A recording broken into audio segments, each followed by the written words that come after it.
हरे कृष्णा। आज एकादशी व्रत कथा करते हैं। पुत्रदा एकादशी व्रत कथा। युधिष्ठिर बोले, श्री कृष्ण कृपा करके पौष मास के शुक्ल पक्ष के एकादशी का महात्म बतलाइए। उसका नाम क्या है, उसका करने की विधि क्या है, उसमें किस देवता का पूजन किया जाता है। भगवान श्री कृष्ण बोले, हे राजन, पौष मास के शुक्ल पक्ष में जो एकादशी पड़ती है उसका नाम है पुत्रदा एकादशी। पुत्रदा एकादशी के नामों मंत्रों का उच्चारण करके श्री हरि का पूजन करे। नारियल का फल, सुपारी, विजरा, नींबू, जमीरा, नींबू, अनार, सुंदर आंवला, लौंग, बेर तथा विशेषता आम के फलों से दिवेश्वर श्री हरि की पूजन करना चाहिए। इसी प्रकार धूप दीप से भगवान की अर्चना करना चाहिए। पुत्रदा एकादशी के विशेष रूप से दीपदान करने का विधान है। रात को वैष्णव पुरुषों के साथ जागरण करना, वैष्णव भक्तों के साथ जागरण करना, जागरण करने की जिस फल की प्राप्ति होती है वो हजारों वर्ष तपस्या करने से भी नहीं प्राप्त होती है। यह सब पापों को हरने वाली तिथि है। चराचर जगत सहित समस्त त्रिलोक में इससे बढ़कर दूसरी कोई तिथि नहीं है। समस्त कामनाओं तथा सिद्धियों के दाता भगवान नारायण इसी तिथि की अधिदेवता हैं।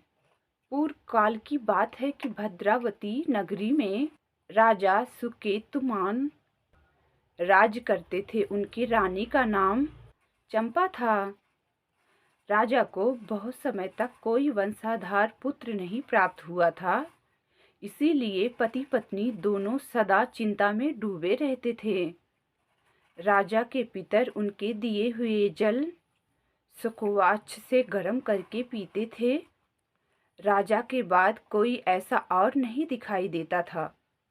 यह सोचकर पितर रोग दुखी रहते थे, हमें कौन तर्पण करेगा राजा के सिवा।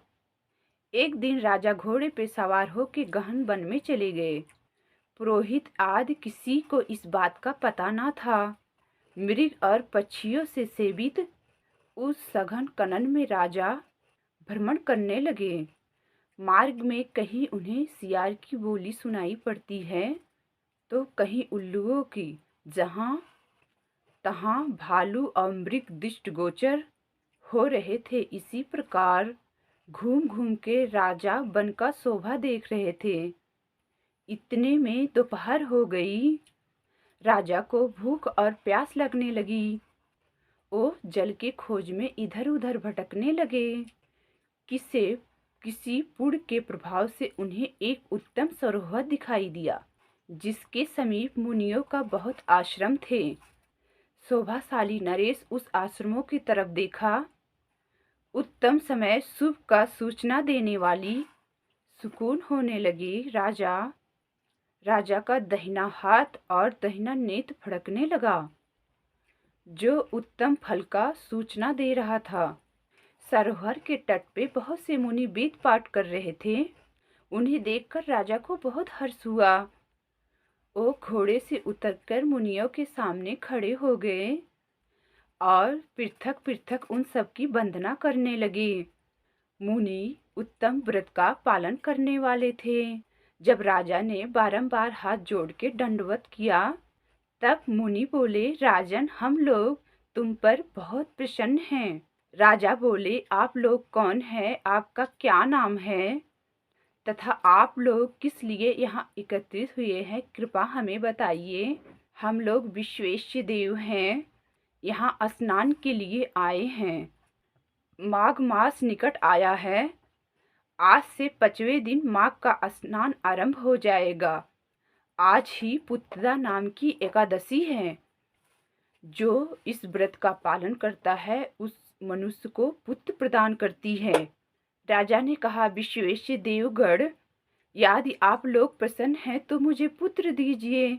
मुनि बोले, राजा, आज पुत्रदा एकादशी है, इसका व्रत बहुत विख्यात है। तुम आज इस उत्तम व्रत का पालन करो।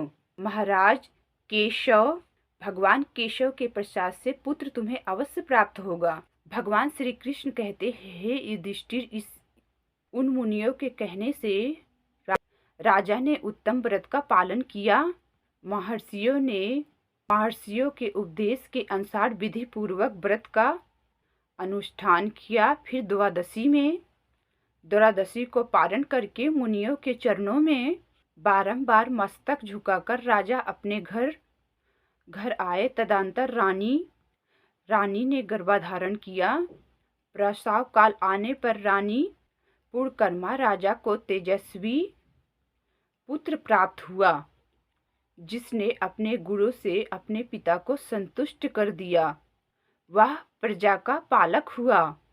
इसलिए राजन, पुत्रदा एकादशी उत्तम व्रत अवश्य करना चाहिए।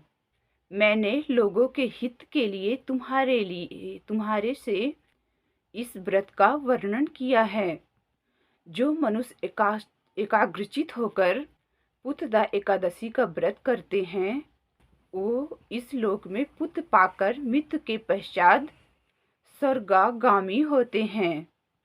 इस महात्म को पढ़ने से या सुनने से अग्नि होम यज्ञ का फल मिलता है।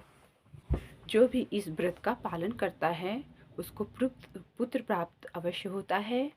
और जो भी इस व्रत का पालन करता है, वैष्णव का संग करता है, हरि नाम महामंत्र का कीर्तन करता है, भगवान का कथा श्रवण करता है, उसे भगवान का धाम प्राप्त होता है। वो भगवान का प्रिय भक्त कहलाता है। हमें इसलिए भक्तों एकादशी व्रत का अवश्य पालन करना चाहिए। ज़्यादा से ज़्यादा हरि नाम जप करना चाहिए।